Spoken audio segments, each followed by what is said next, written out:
So we are here to continue our discussion with leaders regarding the intersection of arts and the sciences, theater in particular. So I'm really thrilled to introduce our next speaker. We don't often get the opportunity to actually have a scientist at our podium. So we are breaking out of the choir with Robert Root-Bernstein. But before I introduce Bob, I want to just take a moment to thank our theater microphone and audio specialist, Body Mics, for their sponsorship of our keynote today. So thank you so much. And I'd also like to welcome our virtual attendees who are joining us via YouTube. If you are one of those individuals, please consider putting forth a question for our keynote during the Q&A portion of the presentation.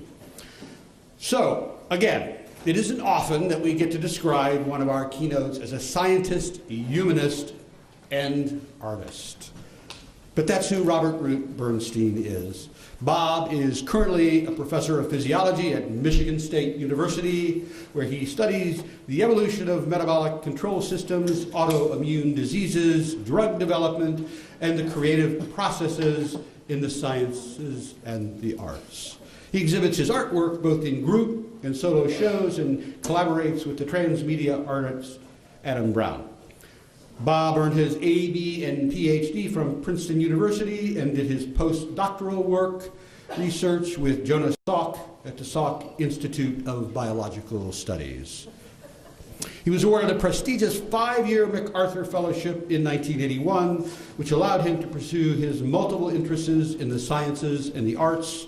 He serves on the editorial board of several scientific journals and is the editor for Leonardo, the Journal of the International Society for Sciences, Technology, and the Arts, which includes also a regular column entitled Art Science that explores the intersections of the artistic and scientific practices from personal, methodological, and historical and cultural perspectives. He also writes a blog on creativity in arts and science with his wife, Michelle Root-Bernstein, called Imagine That, on the Psychology Today website. Bob has written 4 books, including Discovering, and with his wife, Michelle, Sparks of Genius. He is at work on 2 more, one on artists and musicians as scientists and inventors, and the second on modern scientists as visual artists. Of Sparks of Genius, the Kirkus Review commented, "All the imaginative needs to be fruitful is exercise. All one needs to be fruitful is exercise." Robert and Michelle Root-Bernstein identified the thinking tools employed by history's greatest creative minds, from Albert Einstein and Jane Goodall to Amadeus Mozart and Virginia Woolf, so that anyone with the right mix of inspiration and drive can set their own genius in motion. And with that, please welcome to the podium Bob Root-Bernstein.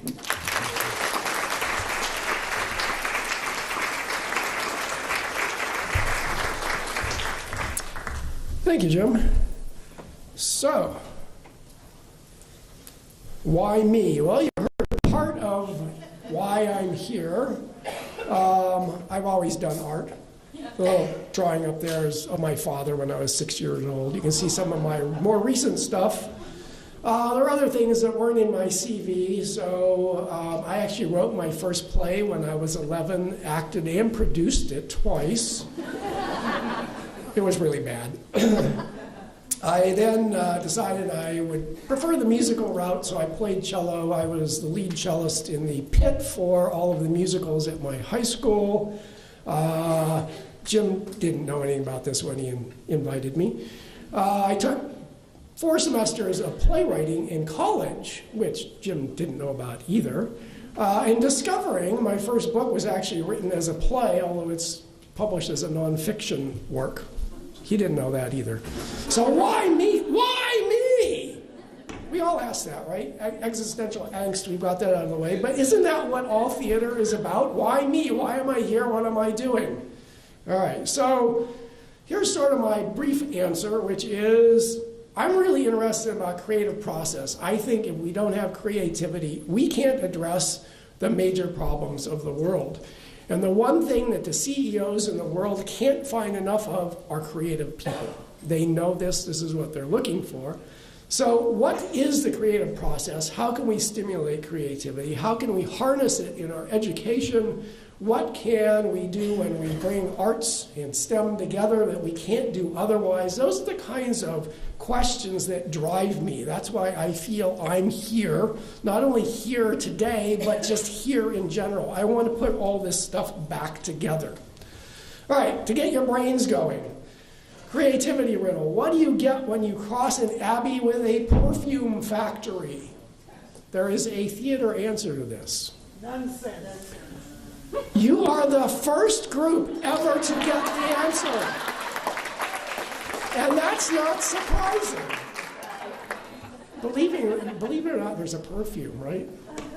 Okay. So, nonsense. Or nonsense, or whatever. Why am I asking this silly question? All right, there actually is a very serious reason here. And that is, if you go back through the literature on creativity, almost everybody says the same thing. So Arthur Koestler was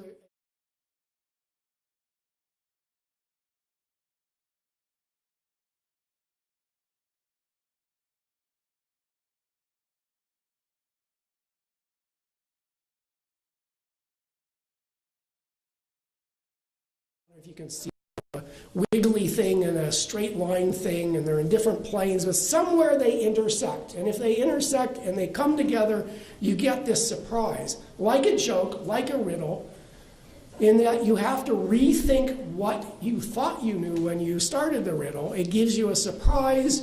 You know something that you didn't know in a new way. Interestingly, here's mathematician Jacob Bernowski. He was also a poet as well as a playwright, and he says virtually the identical thing. The scientist and the artist takes two facts or experiences which are separate. He finds in them a likeness which has not been seen before and creates a unity. Okay, so the scientists, the novelists, all these people are saying the same thing. We need to look at how things go together.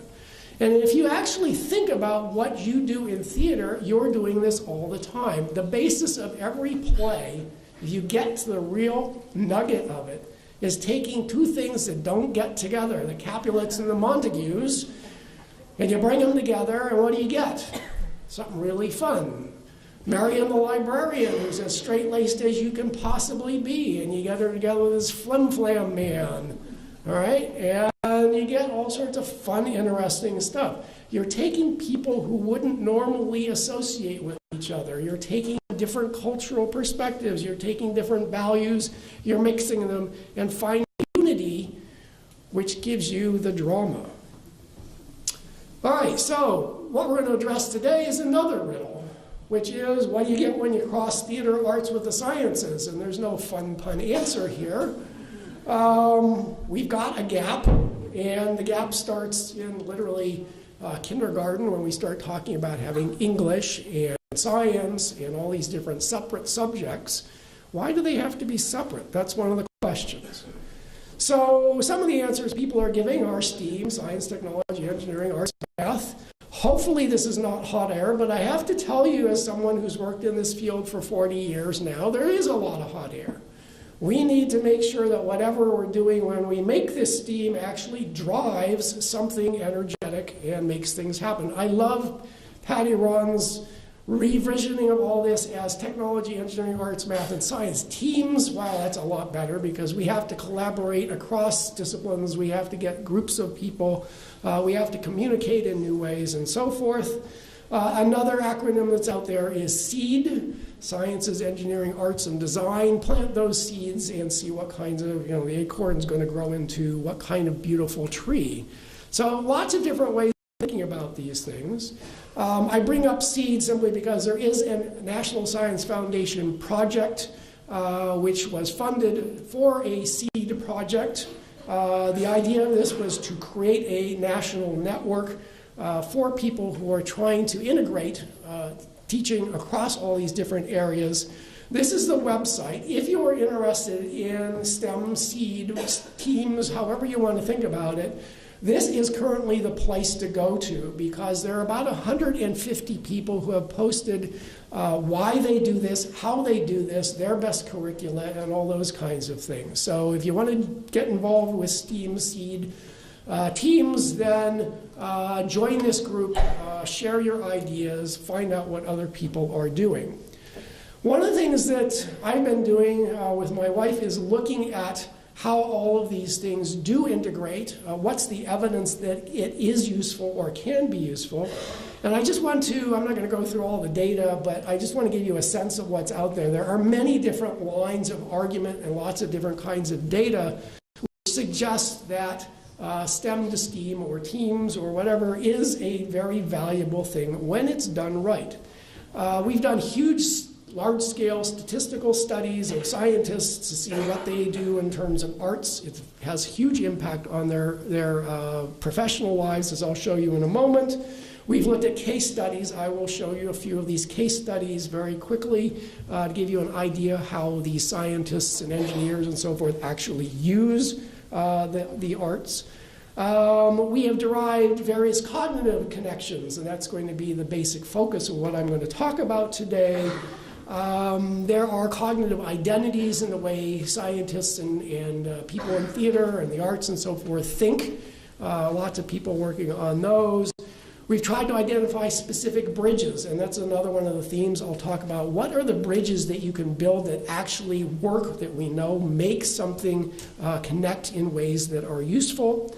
And I've been looking at the obverse, which is if arts are so valuable to science, then shouldn't artists actually be making useful scientific discoveries and inventions, which surprisingly they do, and I wish I had time to talk to you about this today. I don't.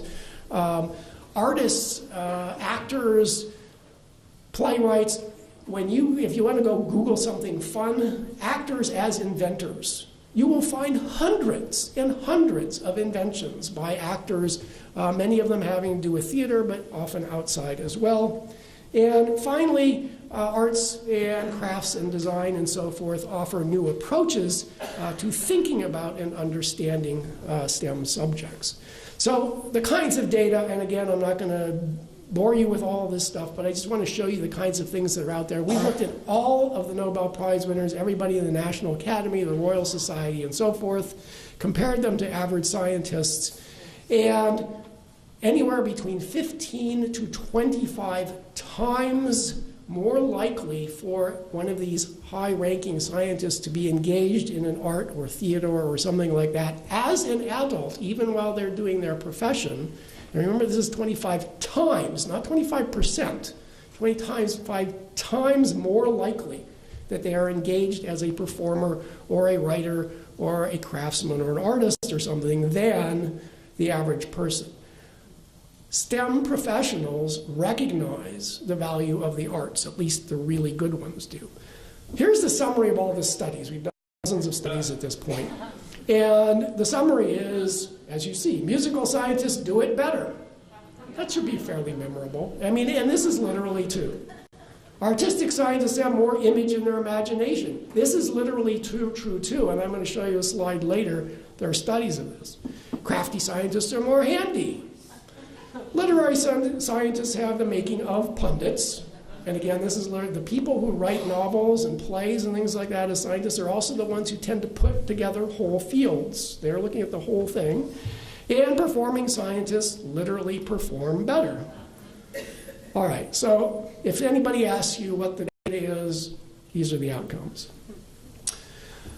How to do it. So my wife and I and a student spent the last couple of years looking at every publication we could find of anybody doing STEM to STEAM that had published.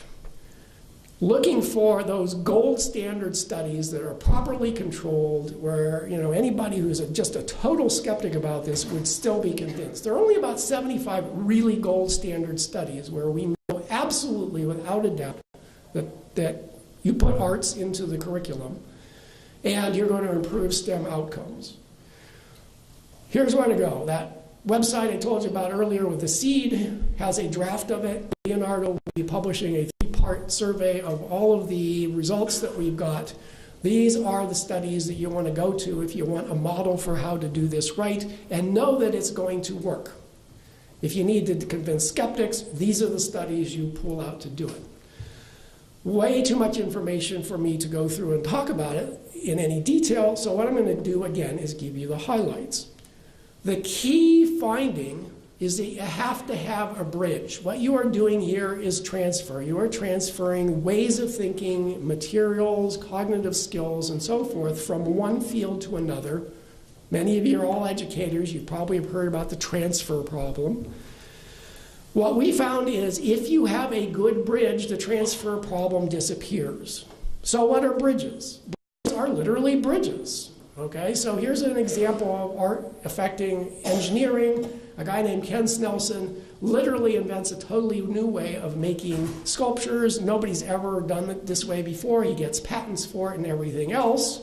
The engineers look at it and go, wow, how the heck did he do that? What's the principle? Well, there's a principle called tensegrity. I'm not going to try and explain it to you. It's not important here. This is a metaphor. The tensegrity is a principle that can be explained, it can be taught, artists can learn it, engineers can learn it. Engineers started learning it, using it to build bridges, literally, and lots of other structures, because you can make a more sturdy bridge with less material, transport it more easily, collapse it, rebuild it, all these kinds of things that nobody else can do with any other building approach. The bridge is the principle in this particular case. We need bridges. You all know about bridges. You may not have thought about it, but in every play there's a bridge. Remember, you've got bisociation, you've got these things that don't mix, you've got two families that shouldn't be coming together. You need to bring them together. Romeo sneaks into a party he shouldn't be in, sees this girl he shouldn't be seeing, all right? So you created this bridge which is plausible to everybody in the audience, which brings things together. The Music Man. Marion the librarian's never going to get near this flim-flam guy, except that she has a little brother who really wants to learn to play an instrument. Yeah, you got it, okay. All of this, you have to have a plausible bridge. So what are the bridges? So there are two. I'm only going to talk about one of them. The two major bridges are creative process. You already know about creative process. If you break down your creative process, you will find it's exactly the same thing that a scientist does. They've got a challenge, they've got a problem, they've got a series of constraints. All of you have these problems. You don't have the resources you need. You don't have the kids really don't know how to act, so you have to teach them. I mean, scientists have all the same problems you do. Okay, so that's one really good bridge. The other are what my wife and I call thinking tools. And these are things, again, that everybody does.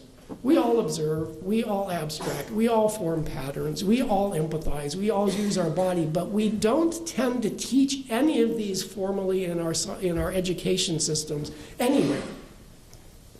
Okay, Patti Ron wouldn't have to have the kinds of programs she has if we were all learning how to empathize. We'd already know how to empathize and make connections and build teams if we were doing our education right.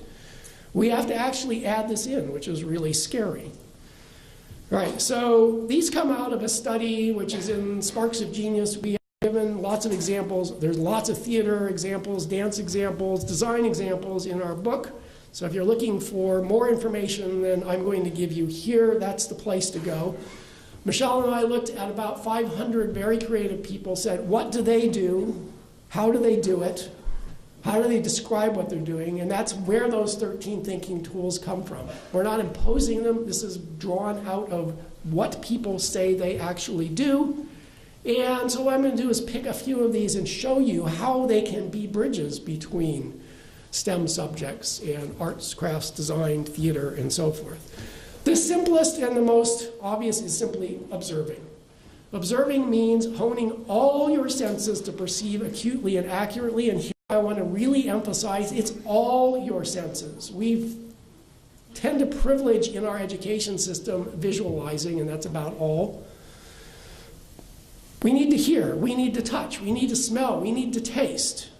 And obviously, if you're going to be a good actor, you have to know how all those things are going on, even if there really isn't a smell there. You have to pretend that there's a smell there, right? Things like that.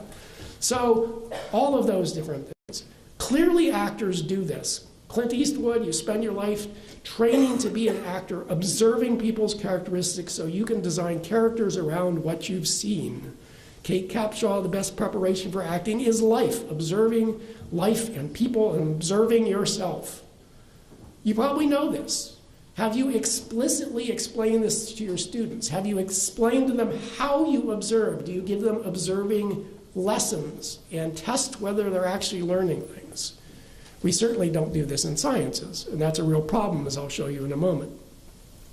Beyond observing, there's perception. Perception is understanding how our body actually uses observation in all of our different senses. And there are direct uses of understanding perception for theater. And let me just give you a couple examples. Here's a photograph of a ghost. If you're a photographer, you probably know how you make a nice fake photograph like this. But what if you wanted to actually have a ghost appear in your play? Could you do that? Well, Jasper Johns studied lots about perception. And he's a wonderful artist to go to see how you can take perceptual science and apply it to things. He would paint flags in very unusual ways because he wanted people to learn to observe a flag as if they'd never seen one before. How do you do that? Well, one of the ways he did it was with this really weird American flag. Is he disrespecting the American flag? Is he, what's going on here? This could have all sorts of political implications and all sorts of things. All right, what I want you to do is just stare. There's a little white dot in the very center there. Stare at that white dot without moving your eyes for, 5, 6, 7 seconds here.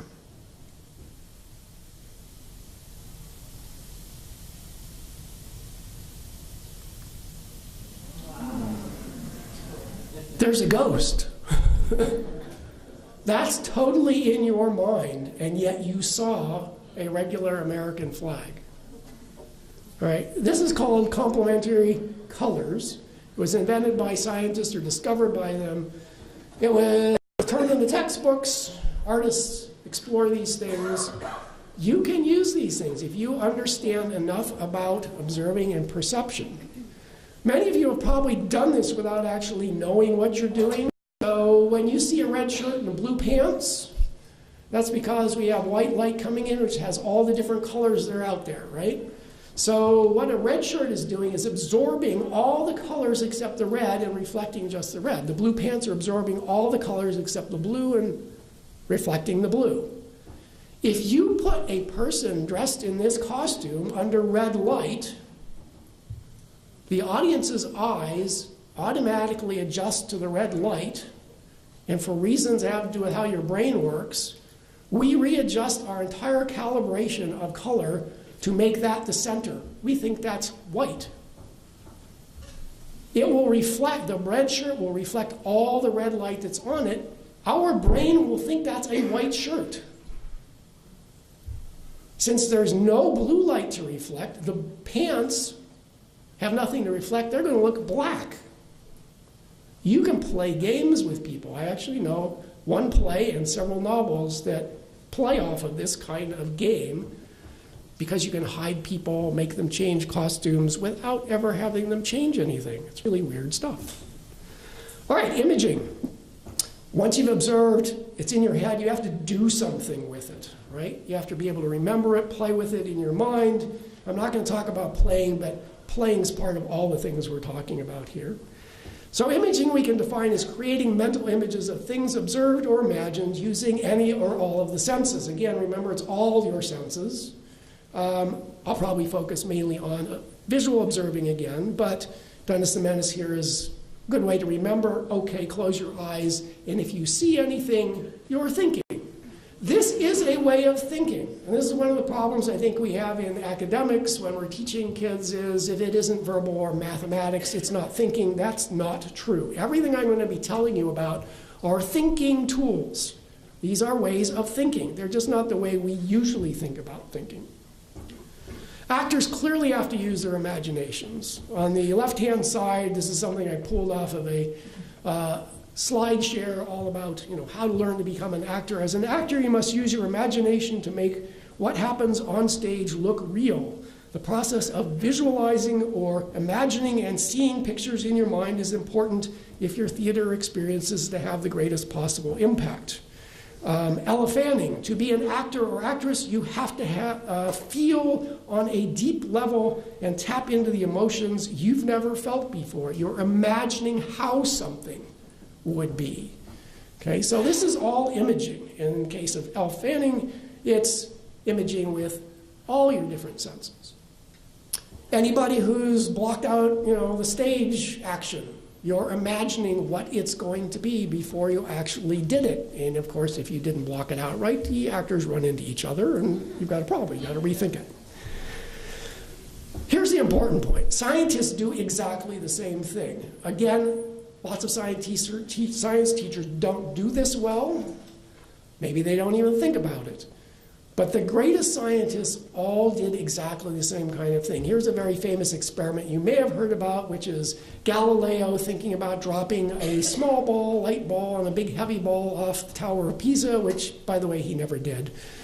What he actually did was imagined what it would have been like to do that. And there's a slightly different version, which is what he really wrote about, which is he didn't just drop a big ball and a little ball and see how fast they dropped. What he did was to test something that Aristotle had said, which is that the rate at which they fall depends on their size and weight. So the small ball was supposed to drop very slowly, the big ball was supposed to drop really fast. And what Galileo imagines is, what if I tether the little ball to the big ball with a little tiny thread? Okay? I've now got something that weighs the equivalent of the addition of the two. So I drop all of three balls, if you want the two independent balls and the linked balls, off the tower. I jump off along with it. This is where the imagination comes in. Halfway down with my scissors, I cut the cord between the ones that are linked. And if I'm Aristotle, all of a sudden the little one's going to have to slow down dramatically. And the other bigger one's going to slow down a little bit because they're now both lighter than they were before. That makes no sense whatsoever. That's stupid. And that's basically what he says. That's a stupid, think about it. How could that possibly happen? They're going to fall at the same rate, all right? He didn't jump off the tower. He didn't really do that experiment, but it yielded really interesting results. We know from formal studies that the single most important tool, mental tool, that a student needs to be successful in STEM subjects is visual thinking ability. Kids who don't do well in STEM subjects can't literally see what's going on. They can't do what Galileo did. They can't imagine these experiments in their heads.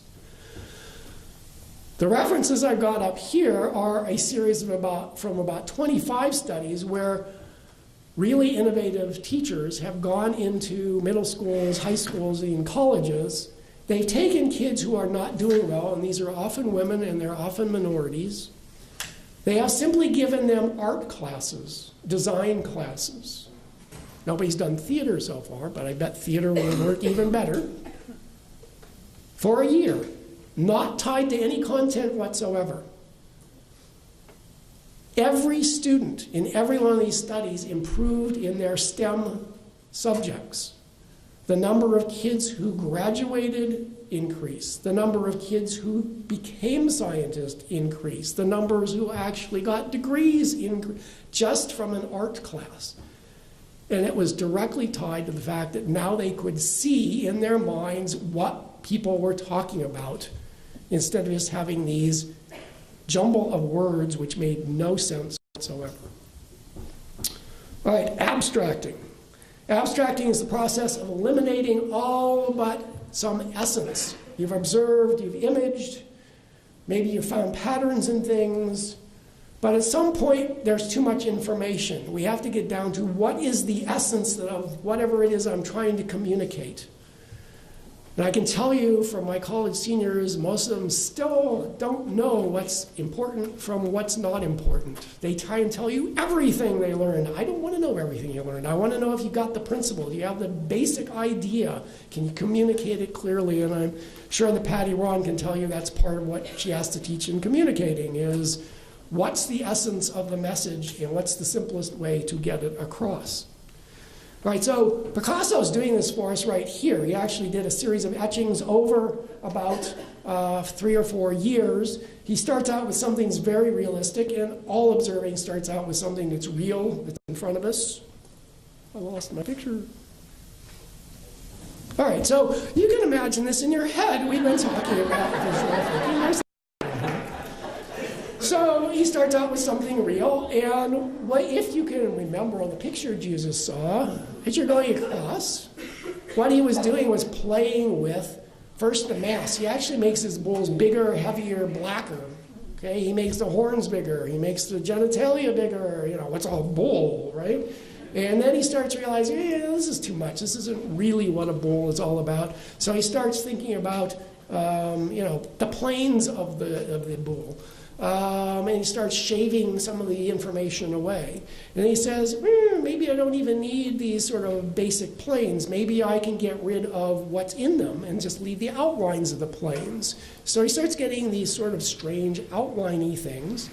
And eventually he gets down to what you would recognize as a Picasso, which is just sort of a series of lines that represent a bull. And what he's trying to get at is bullness, not a real bull, not the bull, but what's the essence of bull? Sounds like bull, doesn't it? All right. Oh, perfect. We're back up again. So that's what I was just talking about.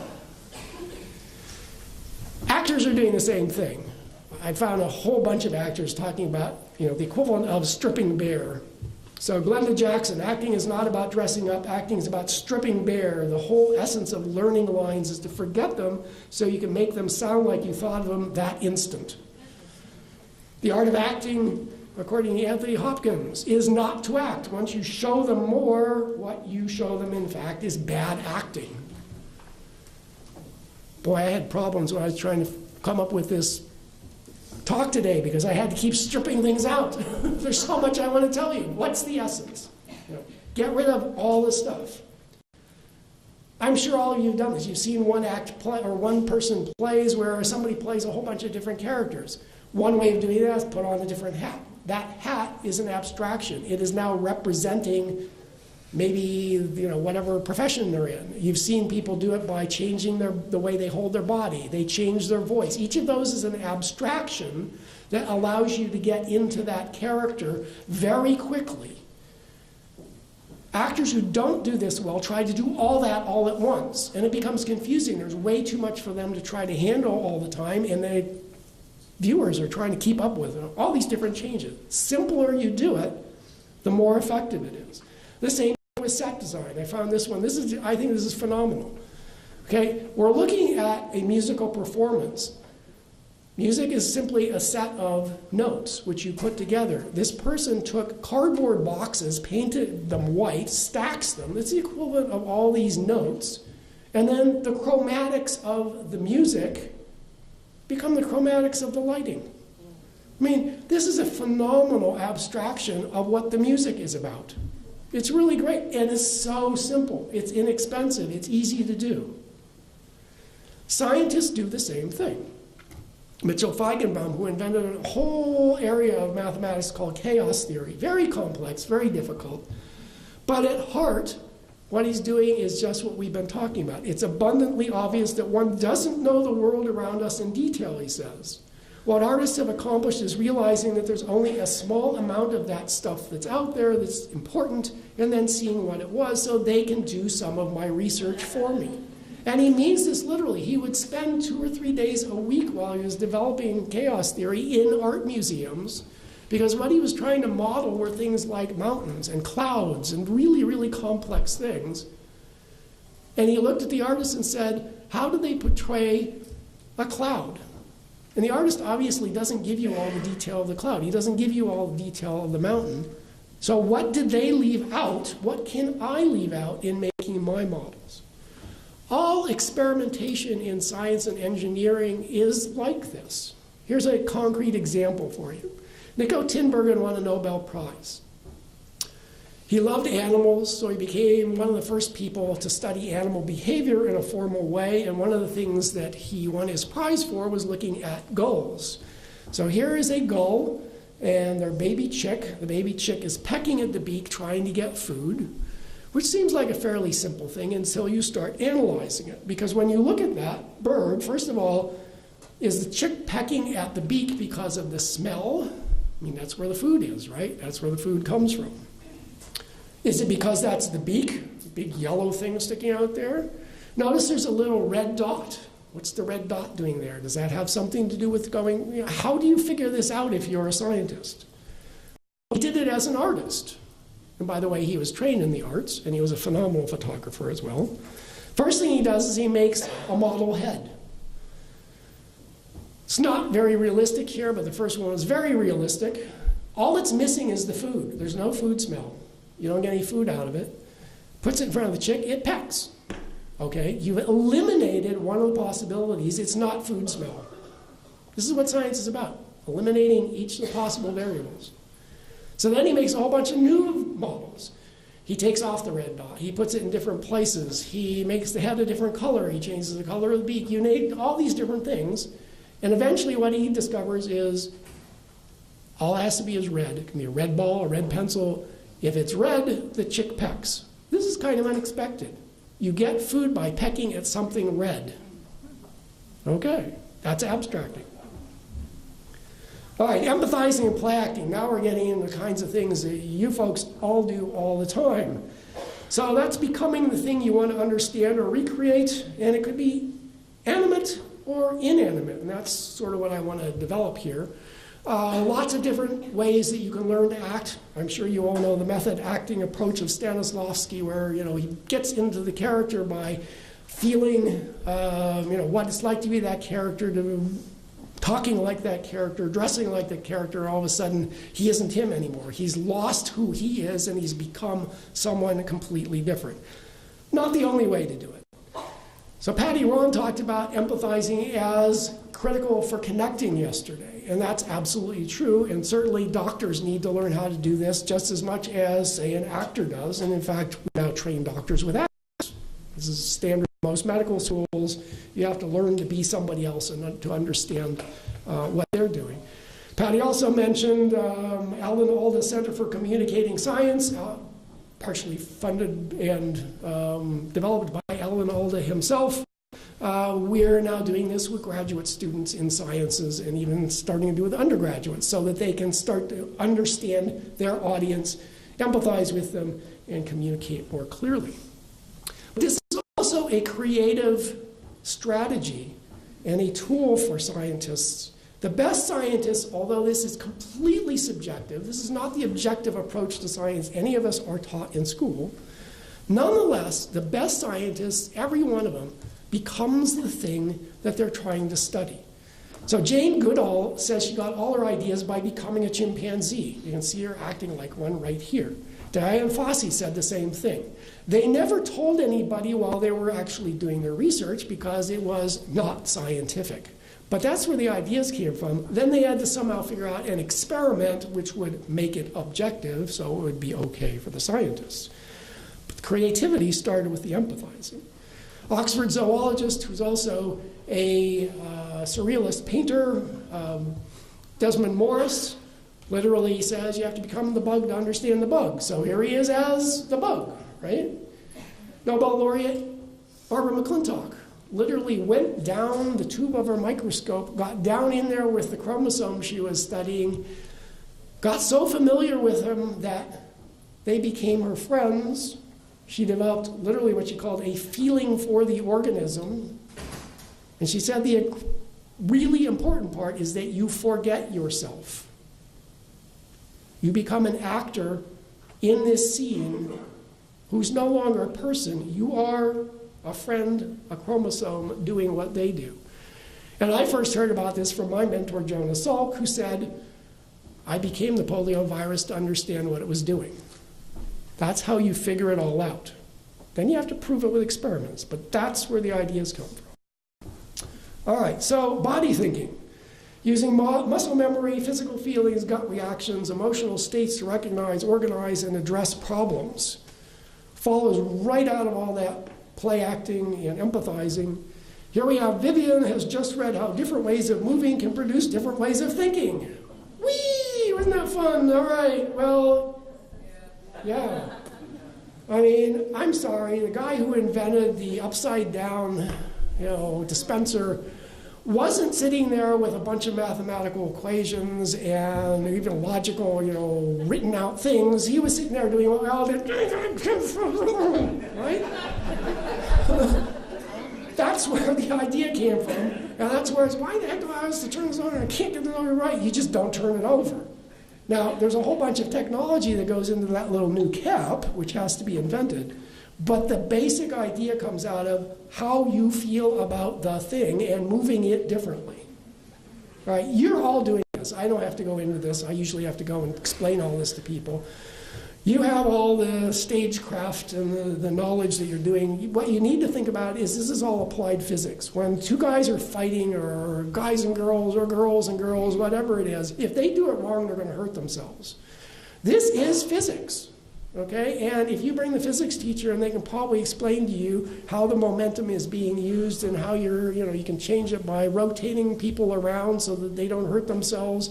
Wonderful experience when I went to Paris to propose to my wife. She comes, sees me on the train station at midnight, comes running down. There's a wonderful Woody Allen movie thing. Running down the street, and we didn't ever think about why those couples, when they run together, always twirl around. Bang! It was a nice reunion anyway, but we'll never forget that one. All right, Archimedes' discovery of density. He gets in the bath, displaces a bunch of water, right? There's a whole story here. There's a problem of some guy maybe stealing the king's gold. He's probably put lead in there. How can you tell whether there's been lead substituted for gold, all this kind of stuff. He gets in, displaces the water. He becomes the gold crown. And you suddenly realize that if you put a gold crown in water, it would displace a certain amount of water. The mass is him. Density, D, equals mass, him, the volume of the water he displaces in the bath. This is a script. Mass over volume, mass into volume, my mass into the volume of the bath. That's what that script just told you. And the density is what I displaced. So you can read this not as an equation and solve a bunch of putting numbers in. You can read this as a set of actions which Archimedes actually took. And I'm going to come back to that because this is really important. This is what the math teachers keep forgetting and the physics teachers keep forgetting. All right, everybody stand up. Who can stand up, please?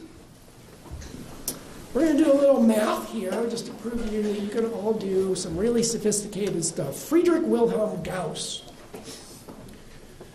7 years old, he's just learned how to add.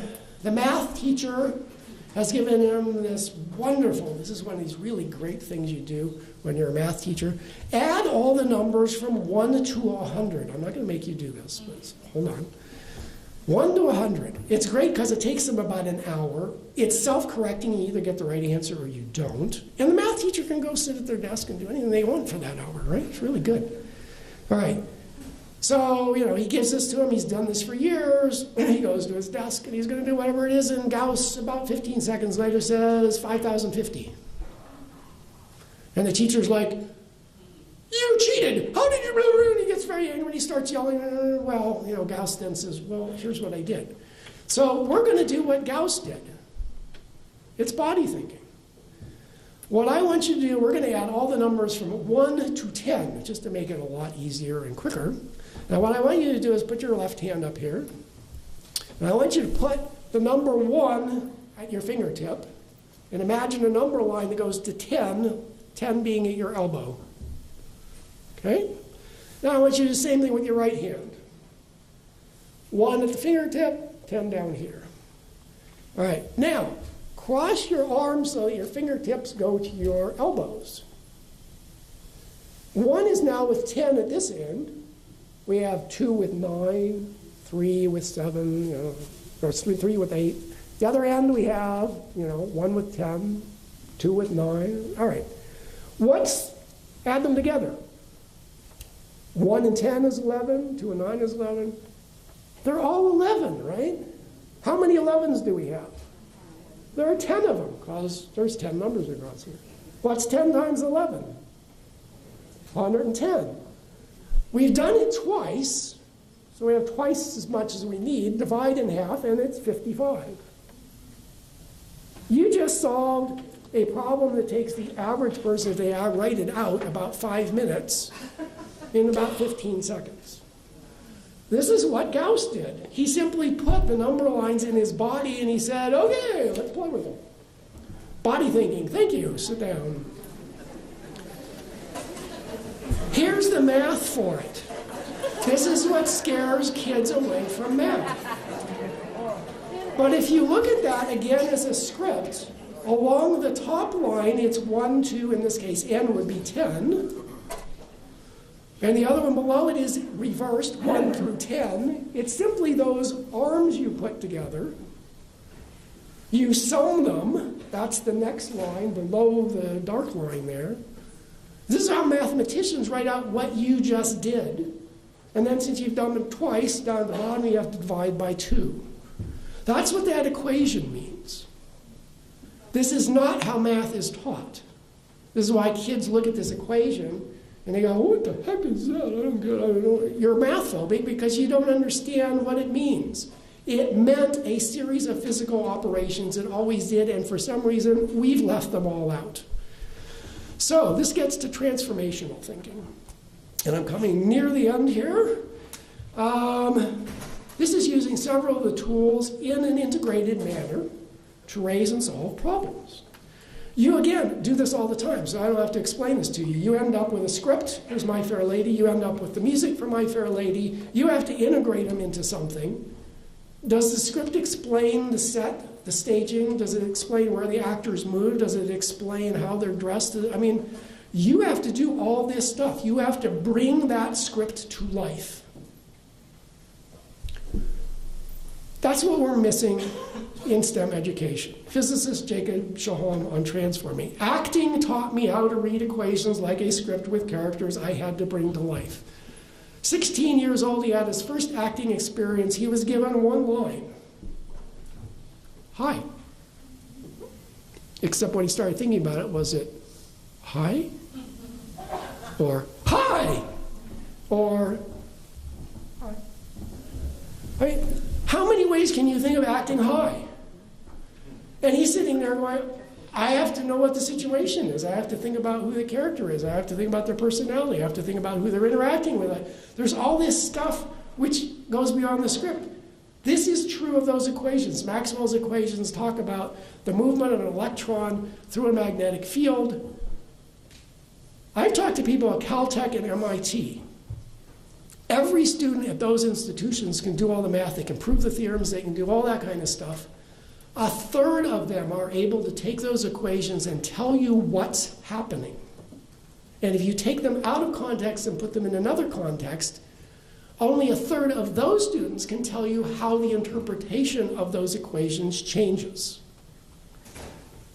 They can't do physics, even though they can do the math, because they can't translate the math into what's really going on. It's a script. We're not teaching it as a script. The best scientist knows these are scripts. They write scripts. My wife wrote a book recently called Inventing Imaginary Worlds. If you're interested, you're all inventing imaginary worlds. There are ways of integrating imaginary world play into all of the curriculum. This is just one of the quotes she found. She's got dozens for scientists and everybody else. As a scientist, I imagine possible worlds that are closely based on my understanding of aspects of the real world. In other words, I try to imagine a story with a very strong plot and characters that completely meshes with the real world, yet reveals the world in a new way. So this was a neurobiologist. He says, neurons and synapses are as vivid to me as knights and pawns to the chess player, as vivid as food on the table or flowers in a garden to the average person. Okay, those are his characters. Liz Lerman, who's a choreographer, works a lot with scientists to get ideas for her dances. At one point she asked, what if scientists were choreographers? Well, many of them are. Maybe not in the way you think about it, but here's a wonderful example. John Cairns was working at Woods Hole, one of the premier experimental institutions in the country. He was off to a folk dance, which they had every Saturday night. He ran into one of his colleagues and said, I have a brilliant idea. I got this experiment I want to do. And the guy said, well, let's dance it out. So literally, each one took a character. I'm the gene, I'm the bacteria, and I'm going to be the chromosome, we're going to do this, and we're going to do that. And they each did their different thing. And about 5 minutes in, they realized that the gene had to be 2 places simultaneously, and you can't do that. Oh. John Cairns went back and sulked. His friend went off to the dance.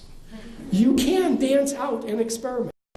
Zafra Lerman, who's not related as far as I know to Liz Lerman, actually has her chemistry students do this at the Chicago, I've forgotten the name, CCC, College of, I'm blanking on that one. Anyway, she takes her students, many of them are lower income kids, not good backgrounds. They have to try and learn their chemistry, so she does things like, okay, we're going to have a chemical reaction, except you're going to become the characters. So what happens, for example, when the couple sodium and hydroxide come to the dance, and they happen to meet hydrogen and chloride, or another couple, and if you know what happens when you mix these, you literally get a lot of heat. So the action really heats up, and they have to write out a script, they have to explain the basic chemistry, but they also have to have a whole story about this. So they really, really remember this stuff. Every experiment is a logical story embodied, literally embodied as a series of processes that have to be carried out through space and time by people acting on things. That's what you folks do. That's make the connections with your science, math, and other colleagues. So the conclusion here is all this leads to synosia. Synosia is a term that my wife and I ended up having to make up because nobody, we got this mind-body, Cartesian separation of all our feelings from the way we think, but we think it's all integrated. So synesthesia is one of the components. Synesthesia is using all your different senses. You'll all do this in theater. Gnosis is the Greek word for knowledge, formal knowledge. Put them together, you get synosia. So synosia is knowing and feeling simultaneously. It's objective and subjective. It's intuitive and analytical. It's embodied and cerebral. And here's a perfect example. These are every single one of our thinking tools embodied in one incredible ad. Apple does some astounding things. You are observing. This is an abstraction. They have taken out everything that doesn't have to be there. And yet, when you observe that abstraction, you become empathetic with the individual. You feel in your body what he's doing. You want to do that, right? I want that thing if it's going to make me feel this way. And yet you also have knowledge of what that product does for you. That's formal analytical knowledge. So you know what you feel and you feel what you know, and look how simple it is. And that's the tough part, is getting it down to that simplicity. All right, Sheldon is supposedly totally logical. He's not. You know he gets frustrated. You know that he gets excited when he breaks a breakthrough and nobody understands what he's talking about. You know that when Archimedes made that breakthrough about density, he jumped out of his tub and he ran naked down the streets of Athens shouting, Eureka, Eureka. I mean, that's the part we keep leaving out of STEM education. And it doesn't mean anything to know something if you don't care about it. So I started out with why me? Now I want to ask why you? And again, I want to develop off of Patti Ron's wonderful talk yesterday. She had that wonderful joke about, an actor and a lawyer and a, doctor walk into a bar, and the Bartender says, "Is this a joke?" All right, and then she followed it up with, an actor and a director and a carpenter and all the other things that you folks do, and of course that's you. And what I want to do is add on, and a scientist, and a technologist, and an engineer, and a mathematician, because even though you may not think of yourself that way, I hope all the examples I've given you today show you that you embody that knowledge. You apply it every time you have a performance. And all we really need to do is make that unexplicit knowledge you already have, that practical, applied knowledge, and pull it together with the analytical, objective stuff that the science teachers are doing. And we have STEAM, we have SEED, we have teams, we have whatever you want to call it. So what I want to do is to celebrate the fact that theater productions literally, and I mean this, have it all. And I want to thank you for all the things that you do, because you pull all of it together. Theater people embody and actually enact more integration than any other group that exists. Thank you so much for everything you do.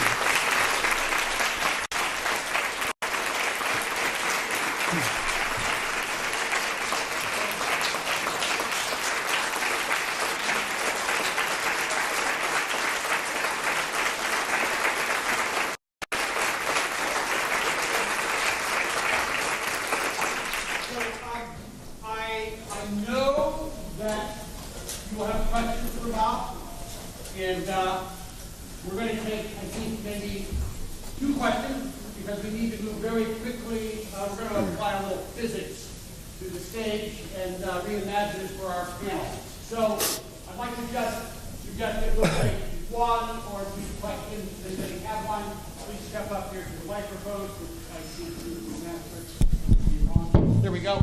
Anybody have a question? Clock is ticking. The answer is I don't know. And I certainly don't know. Yes. All right. Is it possible for all of us to get this amazing slideshow? Yes. I'm glad you're Yes. Bob has offered to sell it to me for $100, so we're good. No. Wait, I thought that was 1,000. This is a math moment. So we have another question. Okay. All right. Paul. Hi. Being as someone that does deal with both, because actually, as some people know, I'm also a math teacher. And so dealing with both, how do you suggest that we go about explaining to principals who don't understand that connection to get them to understand that theater and art in general is just as important as math and science, because it's best when they're used together. Right. And if you can, when you teach math, if I can do it in such a way that I can get the kids who don't see numbers but understand the physicality, Yep. how that helps. How do you suggest those who, so many art teachers and so many theater teachers go in and say, I hate math, Yep. and they don't understand that's the same as the other teachers not understanding what they do. So how do we go about making sure that both groups understand the importance of each other, and how do we get that across? So I think the two main things are to open a dialogue with the people on the other side of whatever it is. You're actually both. That's fantastic. Most of you probably aren't both. One of the reasons that we wrote Sparks of Genius was to give you a common language. You know that you're observing, you know that you're abstracting, everybody in every field uses this language. Unfortunately, tend to hide behind our disciplinary language and pretend that we're better because you don't know what I'm talking about. I think Patti actually mentioned this yesterday. So we need to develop this common language. We also need to talk about the common process of setting up a problem, understanding the constraints on it. A lot of people in the sciences don't understand that artists have constraints. It's astounding. Artists just gets in front of a painting and does whatever they feel like it. Well, no, sorry, that's not what happens. And certainly you folks have an incredible number of constraints, which involve everything from money, space, and time to the people and whether you can get the script and everything else. Some of that needs to be explained explicitly because people literally don't think about those things. More importantly, what we've been doing, and again I will include, well actually it's going to be in the slides here, that SEED website has those 150 best practices kinds of things, experts from all sorts of different disciplines talking about why this is critical. It's got some of the data that we have.